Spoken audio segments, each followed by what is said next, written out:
Hey everyone, hope you're doing great. I just wanted to give you a little rundown of what I've been working on lately. I've been painting a lot of German camouflage. It's been a lot of fun. There's some lessons learned. Wanted to give you an overview of past work and some current work. Sort of review my own process and give you like an update in real time about what I've got going on. And please stay tuned to the end of the video or jump ahead if you're being impatient, because I've got a special announcement that I think a lot of you might be interested in hearing about. So let's get into it. All right, so what you're looking at here in the front are the figures that I've been working on this week.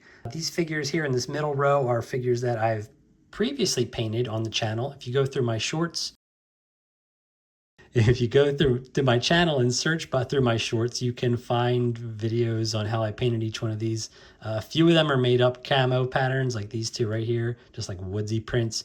But these three are more historically accurate. And then these figures in the back are next up in the rotation. I've got a medic and some more paratroopers as well as this injured soldier here who just needs some more love. But this week I started with this Airfix paratrooper wearing the jump smock. And I know, and people have pointed it out in the video, that Fallschirmjäger weren't by and large issued the Waffen SS Oakleaf camo, but apparently there were small, very, very rare instances when it was used in the war. So that's kind of a happy accident. But I chose this guy to practice the camo pattern on because he had this broad, flat back, and I thought it would be really fun to use like this as a canvas. The other figures have backpacks on, like the actual Waffen or assault troops that I have various straps and backpacks and pouches and things, and these Airfix models are much, just for lack of a better word, clean. Like they have less going on, so they're a bit simpler. And that really gave me a lot of great practice. And as I continued on, I think I had some hits and misses. I think I did a great job with some areas of various portions of these figures, like a little bit better than others. I continued with that spring pattern on the tops, and I did a fall pattern on the legs. I think this helmet turned out really great. I did not paint the undersides of these guys. If you don't see it, I typically don't paint it for camera unless it's a commission and requested. He still has a few details that need to be painted, but for the most part, I think he is looking pretty good. There are some areas that I would definitely improve going forward, like the shoulder, what's happening here. He's starting to lose like that P-dot texture in the shoulder, and that's just something that I need to go through and be a bit more conscious of.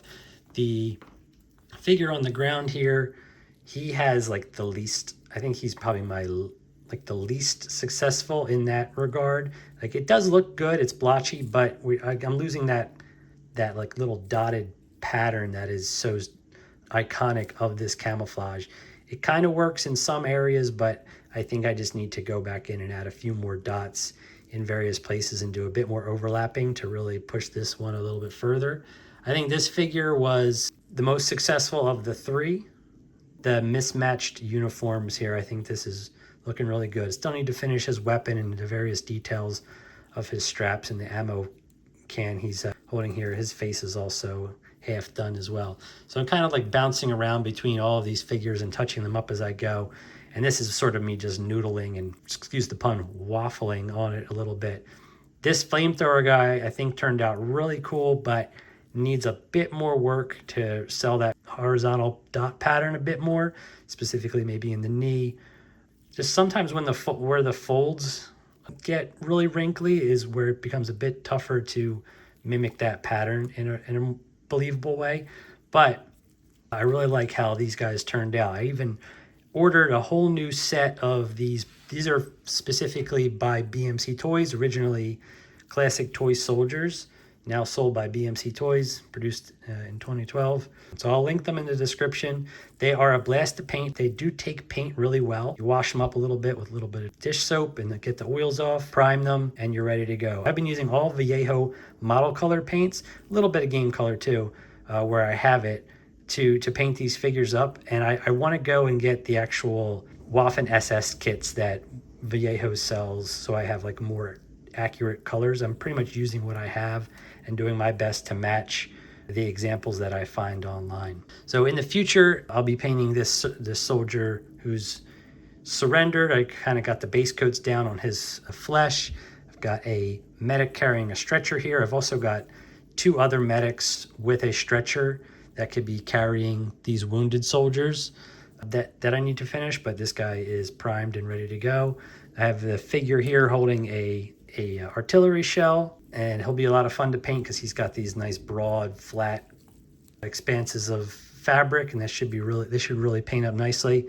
And then a few of the Fallschirmjäger still to paint up, but I'm going to do them in this pattern of smock because I really like it more than the brighter color that I did in this variant right here. This was fun, but I think that my preference leans towards this gray, brown, greenish one. So I'll be able to paint those up.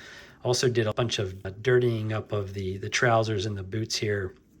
And I think this guy could probably use a different, more fun base. The base is a little simple and boring.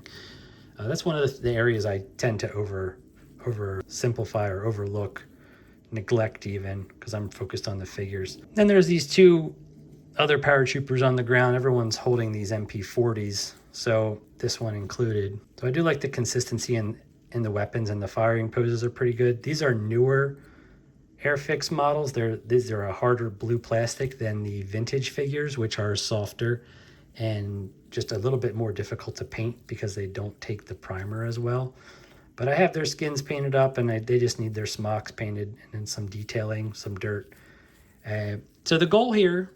Right. Okay, so now's a good time for me to jump in and let you know about what the big announcement is. The goal is to sell these painted miniatures directly to people who are interested.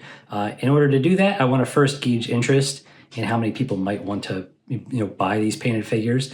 So in order to do that, I have set up a newsletter sign-up sheet that you can put your email address into, and you'll get an update when the store is launched, and you can see what I have available when it's in stock. To do that, you're going to want to go to my website, which is jamesviola.com. Real easy, kept it simple.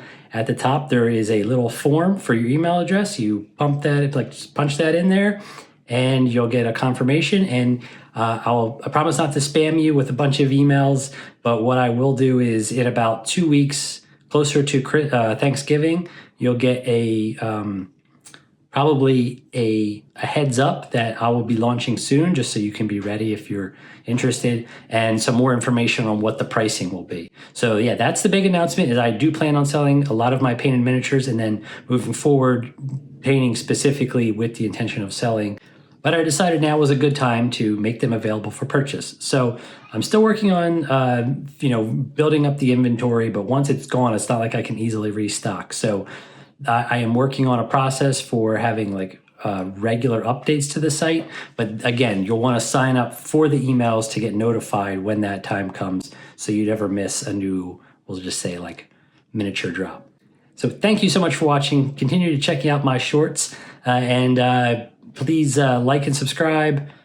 Share this with your dad, all that good stuff. I love doing this. I love sharing stuff with you guys.